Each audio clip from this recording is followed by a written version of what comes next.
Peggy 18.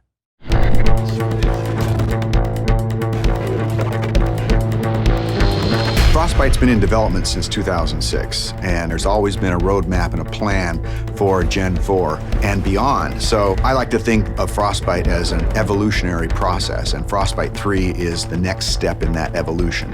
Frostbite 3 is a really powerful tool set. A gamer is going to experience a much more authentic, believable, and realistic-looking game.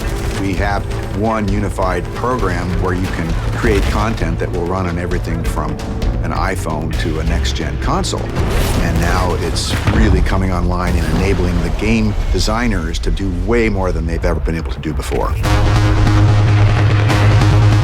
We spend significant effort on creating more dynamic and living environments. Before, they would have to go to a lot of work to make a tree feel like it swayed in the wind.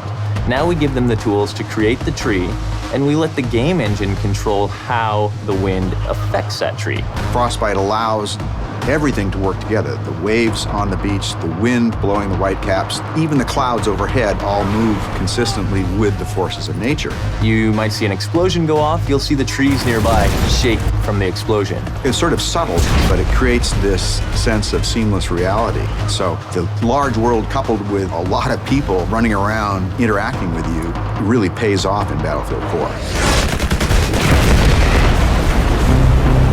Destruction has always been a core feature of the Frostbite engine. It's the evolution of the way the environment is impacted by gameplay. Everything from the smallest spark colliding, but also gigantic chunks of debris that crumble when they impact the ground. The guys on Battlefield 4 have been working on something called Levolution. Levolution is really about the concept how you can drastically change a multiplayer map into something different. It could be anything from a big building collapsing or to a dam breaking or anything really big game changer to the level.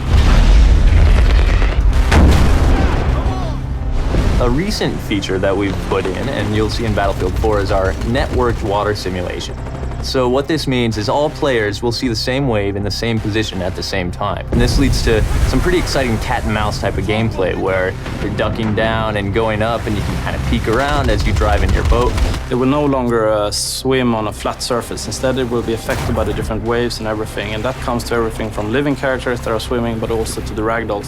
Something like a jet crashes into the ocean, you'll see the water react and the debris will then float on the waves. It's a very, very cool dynamic engine. Things just happen and it seems right. Take cover! In Frostbite 3, we've made a priority of much more believable, emotionally believable characters. There's a whole slew of features in Frostbite that support that, and one of the most important is the way a person's eyes look. The way we render characters is better than ever before. We're doing subsurface scattered models. We have parallax animation in the iris. You'll notice it looks like a real eye. You'll back me up, right? Frostbite 3 is so much more powerful than any engine I ever used before. And it's not just the specific features and the framework, it's the fact that we're collaborating with other teams around the world. In the past, before we had the Frostbite team, we were building a new engine every time and we were kind of stumbling constantly. Now, to have the team here to focus on new releases with new goodies means that we as a team can focus on the creative side to deliver better games, better experiences. Today it's used by a lot of different genres, so everything from racing games to real-time strategy games and RPGs. So in Battlefield 4, when the building collapses, the dust starts expanding, the debris is falling, the sparks are flying, the boats are ramping off of waves, all of this is because of Frostbite 3.